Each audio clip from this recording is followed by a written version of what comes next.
Well, here we are, not even 48 hours into the negotiating period, and a lot of the free agents have committed. Even though they can decommit, they have at least verbally expressed intention to sign their contracts. Not many big names left. We're going to draft the most intriguing free agents who remain, whether they're unrestricted free agents or guys who were cut or guys who were free agents as of a year ago and still haven't been signed, like Odell Beckham. Chris, you're up first. Well, I think I'm going to go with Baker Mayfield. I'm just, where's he going to end up? What role is he going to end up in? Wherever that is. Is it going to be a starter? Is he going to be a backup? I know people have linked him to Tampa. Makes sense. That's a good spot. I certainly see that. But I certainly, is that going to happen now or in the next day or so? I'll be interested to see. But Baker Mayfield still has starting caliber type talent. And the NFL is not going to write him off here quite yet.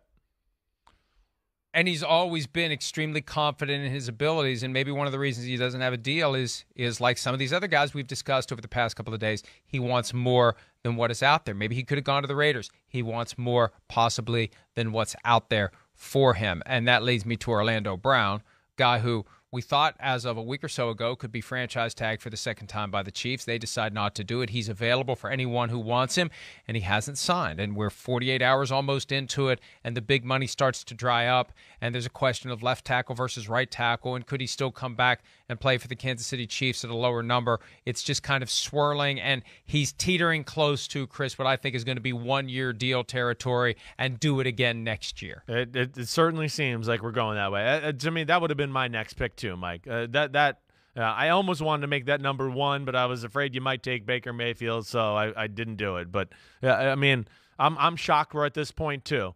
Especially with what they traded, how well he played, the Super Bowl, all of that you added into it. I think it is it's kind of shocking there. All right, the next one I'm going to go to. We kind of hit on this name a little earlier, but Chauncey Gardner-Johnson.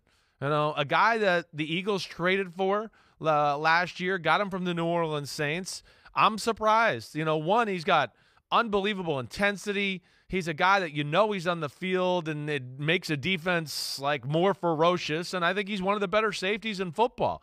I'm kind of shocked something hasn't been put out there yet, or a deal hasn't got done. I don't know what he's asking for, but there's certainly some guys that are making a lot of money at that position where I go, he's better than them. I know that. I'm going to go next with Adam Thielen.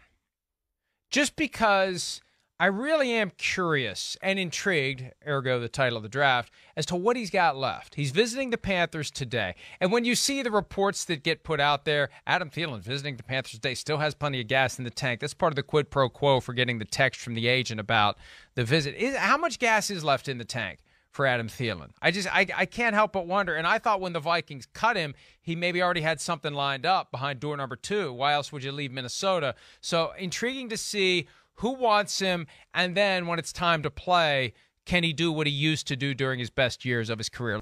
All right, there are the picks so far. Most intriguing remaining free agents a couple of days in to the annual shopping process. Chris, who do you have? Round 3. I mean, OBJ. I think that's the one that, where my mind goes. I mean, it's OBJ. We saw when he's healthy and, when he was in the prime of his career, it was one of the greatest talents I've ever seen in the history of the sport. He's a game changer on and off the field. But where is he at? How good can he still be? Who's going to offer him real money? You and I have both heard the same things, and he's put it out there about the $20 million a year type of thing, right? I don't think he's going to get that. So with all those factors, he's one of the most intriguing free agents. Especially given that he's on the Aaron Rodgers New York Jets wish list. Does he take less to hook up with Rodgers, the best quarterback he could play with right now other than Patrick Mahomes, which, frankly, he should be thinking about the Chiefs. And speaking of the Chiefs, I'm going to go off the board here. Okay. We've got a list of potential candidates. Juju Smith-Schuster's on it. Mecole Hardman isn't. I remember we had Mecole Hardman with us in L.A. the week before the Super Bowl. He was going into that contract year. The guy still has some skills, and he's just kind of been forgotten.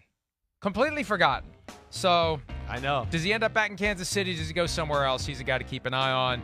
Hi, it's Mike Florio. Thanks for watching PFT on YouTube. Hit subscribe for the latest news and analysis from Pro Football Talk.